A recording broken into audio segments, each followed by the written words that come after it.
السلام عليكم ورحمة الله.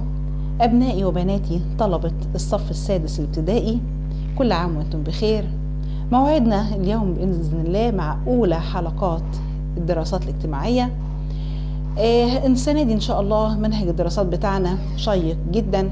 هنتكلم فيه معانا في الترم الأولاني 4 وحدات، وحدتين جغرافيا ووحدتين منهج التاريخ. هنتكلم في الجغرافيا عن موضوعات ان شاء الله تكون يعني كويسه وتحس انها قريبه من حياتنا جدا. هنتكلم عن البيئه، اول وحده البيئه الزراعيه، والبيئه تاني وحده البيئه الصناعيه. وهنتكلم ان شاء الله في التاريخ عن العثمانيين، وهنتكلم عن الفرنسيين ومحمد علي. هنتكلم عن موضوعات يعني بجد هتعجبكم ان شاء الله هذا العام. فنبدأ مع بعض بإذن الله دراستنا. فإلى أول جزئية معانا النهاردة. درسنا النهاردة هو درس تمهيدي، هنتكلم فيه عن البيئات المصرية بوجه عام. قبل ما نبدأ كلامنا على بيئة، هو يا حضرتك أبو فاطمة أنتوا بتدرسوا في الدراسات بيئات؟ هي مش كلمة بيئة ديت يعني سمعنا انها كلمة مش حلوة. ما هي فعلا بيئة ممكن تبقى معناها مش حلو وممكن يبقى معناها كويس. البيئة لو عرفت تعريف البيئة، المكان اللي بنعيش فيه بكل ما فيه من مظاهر حضارية وطبيعية بيأثر فينا وبنتأثر بيه. فعشان كده لما يكون ساعات إنسان سلوكه مش كويس أجي أقول ده فلان ده إنسان بيئة، يعني مقصود بيها بيئته الوحشة مأثرة على شخصيته، باينة في طباعه وفي أسلوبه، فده معنى كلمة بيئة. فبالتالي هي فعلا البيئة بتأثر فينا جدا. يبقى أنا عندنا تعريف البيئة، وده تعريف مهم. المكان اللي بيعيش فيه الإنسان ويضم مظاهر طبيعية، يعني لو جبال، لو بحر، لو الهواء، الأرض، كل دي حاجات طبيعية، حاجة ربنا خلقها. فاكرين الموارد الطبيعية السنة اللي فاتت طبعا. فبيضم كل المظاهر الحضارية، وكمان بيضم كل المظاهر الحضارية، الأرض والمباني والشوارع والبيوت، دي كلها مظاهر طبيعية وحضارية وبيتوفر فيها مقومات الحياة. لابد ان البيئة اللي الانسان بيعيش فيها يكون فيها مقومات اللي تسمح له الحياة. ايه مقومات الحياة؟ عندي 4 مقومات لازم اساسيين لحياة اي انسان. مأكل، الشيء الانسان هياكله. مشرب، تاني شيء من مقومات الحياة. ملبس، اللبس الانسان بيلبسه. ثم المسكن، لو خدنا بالنا 4 ميم، ال4 مقومات الاساسية للحياة 4 ميم: مأكل ومشرب وملبس ومسكن. فأنا عندي دي مقومات الحياة واللي لابد أيضا أن يتوفروا في البيئة. طب ده أول حاجة عرفناها البيئة. هل أنا عندي بيئات في مصر؟ أيوة عندي. أنا عندي زي هناخد السنة دي إن شاء الله ندرس، إحنا معانا بيئتين 2 في الترم الأولاني اللي معانا. عندي البيئة الزراعية، بيئة صناعية، بيئة ساحلية، بيئة صحراوية. عندي 4 بيئات موجودة عندي في مصر. فالبيئات زي هنقول كمان شويه في الخصائص بتاعتها ايه هي، يعني البيئات كل بيئه ايه سبب ان عندي كذا بيئه وكده، هنتكلم في الخصائص. بس الاول ناخد بوجه عام نظره كده سريعه. لما نبص مثلا على ده اسمه الوادي، وهنعرف الكلام ده ان شاء الله السنه دي. الوادي والدلتا، المنطقه دي كده اسمها الدلتا. لما نبص على الوادي والدلتا ومنطقه الفيوم، المنطقه دي من مئات السنين وربنا أكرمنا بوجود نهر النيل فيها. نهر النيل مع التربة الزراعية الخصبة، وبالتالي فأنا عندي حرفة الزراعة. فأنا عندي أول بيئة في مصر هي البيئة الزراعية، ده أول بيئة عندي في مصر. البيئة الثانية لو بصينا شرق نهر النيل وغرب نهر النيل وفي سيناء، عندي صحراء شرقية وصحراء غربية، وعندي في سيناء عندي صحراوات واسعة في مصر. فأنا عندي تاني بيئة معايا البيئة الصحراوية. داخل مصر في أماكن كتيرة جدا، في الوادي والدلتا وفي أماكن كتيرة على السواحل الشمالية عندي مدن وفيها صناعات، فأنا عندي بيئة صناعية، دي ثالث بيئة معانا. رابع وآخر بيئة معايا هي بيئة صراحة احنا كلنا بنحبها وبنشتاق إليها جدا، هي البيئة الساحلية. وأنا عندي نعمة كبيرة من ربنا، عندي بدل الساحل عندي بحرين 2 في مصر.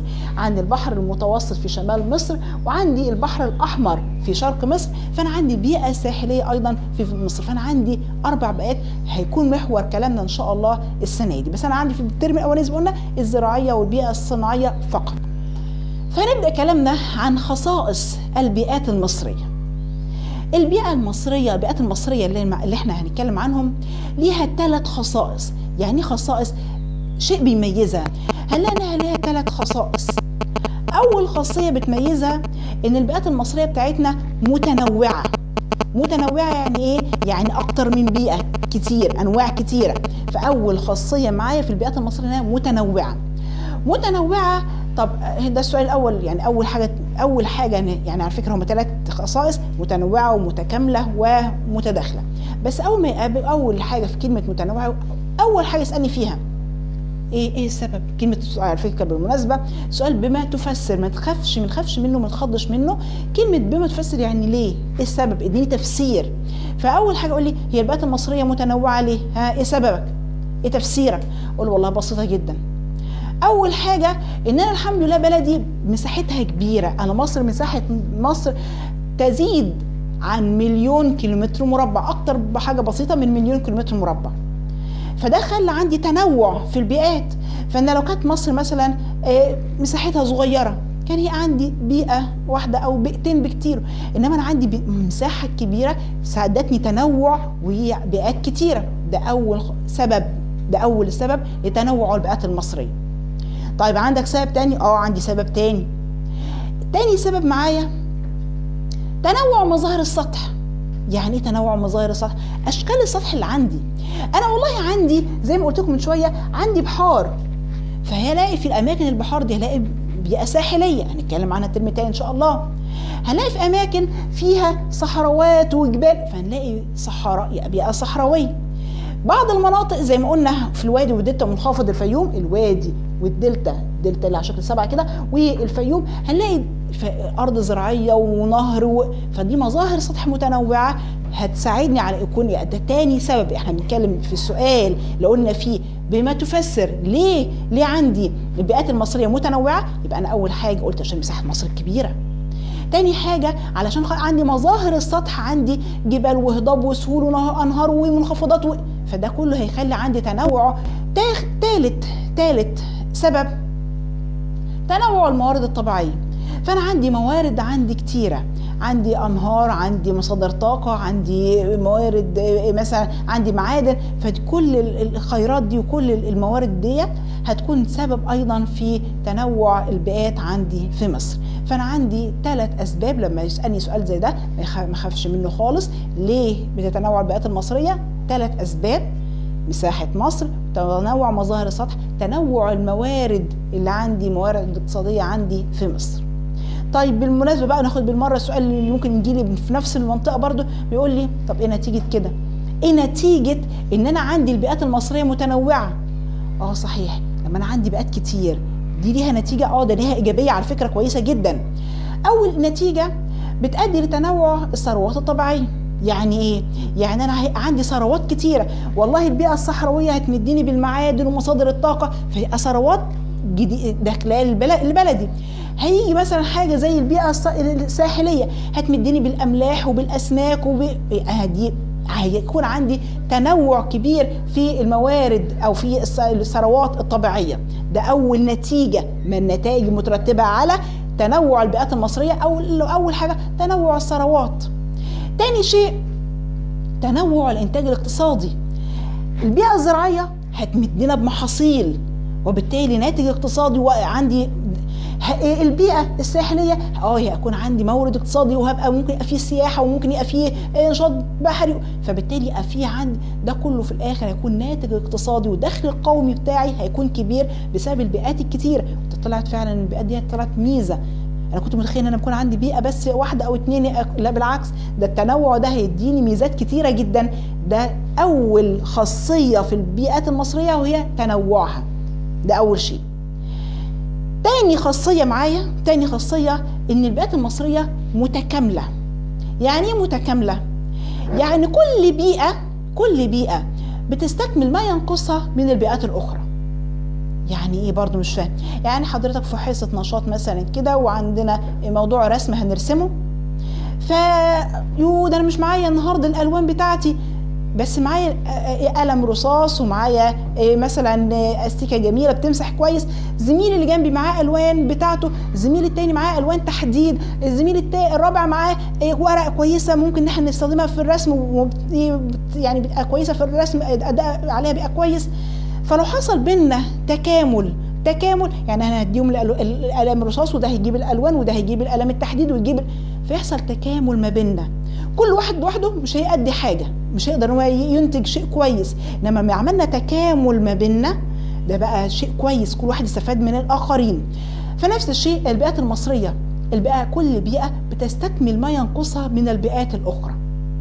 طيب ما ينفعش بيئه تيجي تقول لا انا بيجي بيئه زراعيه تقول لا لا لا انا هكتفي بمنتجات الزراعيه ومش هدي اي بيئات تانية، كل بيئه تعتمد على نفسها. طب الثانيه بيئه زراعيه، ما هو حضرتك محتاجه البيئه الساحليه في الاملاح واسماك البحار، ومحتاجه صح فعلا ما اقدرش استغنى عن الحاجات دي، ومحتاجه البيئه الصناعيه عشان محتاجه الصناعات والمنتجات اللي هتاخديها من المصانع، ما تقدريش تعيش من فعلا محتاجه، ومحتاجه معادن من البيئه، ومحتاج من البيئه الصحراويه ومصادر طاقه. فكل البيئات، مفيش بيئه تقدر تستغنى عن البيئات الاخرى، كل بيئه لابد ان تستكمل ما ينقصها من البيئات الاخرى. ده بمثال. فده بالنسبه فعلا البيئات فعلا طلعت انها مهم جدا ان يبقى في تكامل ما بينها، مش تنوع. تاني خاصيه تكامل، كده في تكامل، كل بيئه بتستكمل ما ينقصها من البيئه الاخرى. ديت البيئه طبعا، وكل بيئه ليها حاجه مميزه. بقول لك البيئه زراعيه منتجات زراعيه وخضروات والبان وفاكهه، ده البيئه الزراعيه. طب انا بقول لك البيئه الصناعيه، صناعه المنتجات الصناعيه والملابس، صح. طب البيئه الصحراويه معادن، مصادر طاقه اللي احنا اخدناها السنه اللي فاتت، فبالتالي دي فعلا البيئه الصحراويه.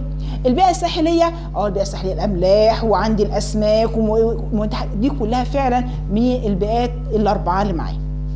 ثالث خاصيه للبيئات المصريه وهي التداخل. هنلاقي ان البيئات المصريه في سمه غريبه جدا انها متداخله. يعني ايه متداخله؟ يعني مش ممكن مثلا ابقى اقول لا انا دي بيئه زراعيه ممنوع هنا تبقى فيه مصانع، انا ده لا، مفيش الكلام ده خالص.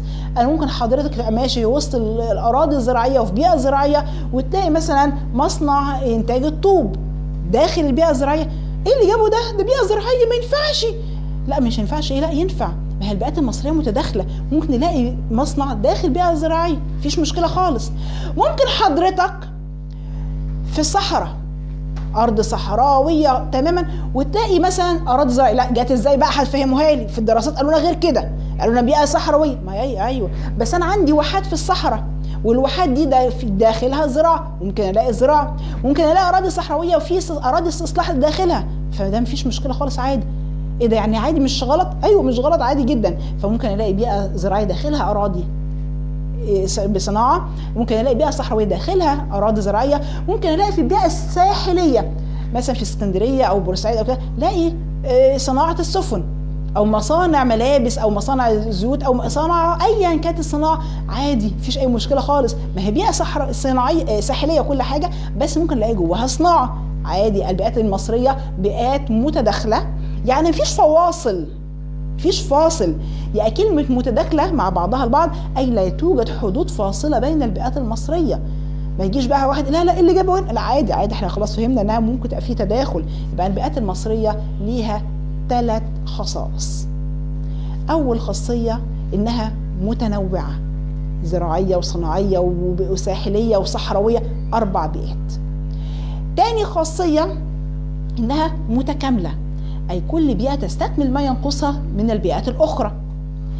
ثالث خاصية والأخيرة وهي إن البيئات المصرية متداخلة. شوف الحركات، ممكن 3 حركات احنا كده فهمنا: متنوعة، متكاملة، متداخلة. يعني دي البيئات المصرية اللي معانا 3 سمات ليها. ممكن طبعا في كل جزئية يسألني فيها أسئلة، ممكن يجيب لي أكمل البيئات من خصائص البيئات المصرية نقط ونقط ونقط. عرفت ما المقصود؟ البيئات المصرية بنفسر البيئات المصرية متكاملة، يعني كل بيئة بتستكمل ما ينقصها من البيئات الأخرى. بنفسر البيئات المصرية متنوعة، عشان متنوعة عشان 1 و2 و3 3 أسباب اللي احنا قلناها. بنفسر البيئات المصريه اللي هي يعني متداخله عشان ما فيش حدود فاصله بينهم وبين بعضها، وبالتالي طب ايه النتائج المترتبه على تنوع البيئات المصريه؟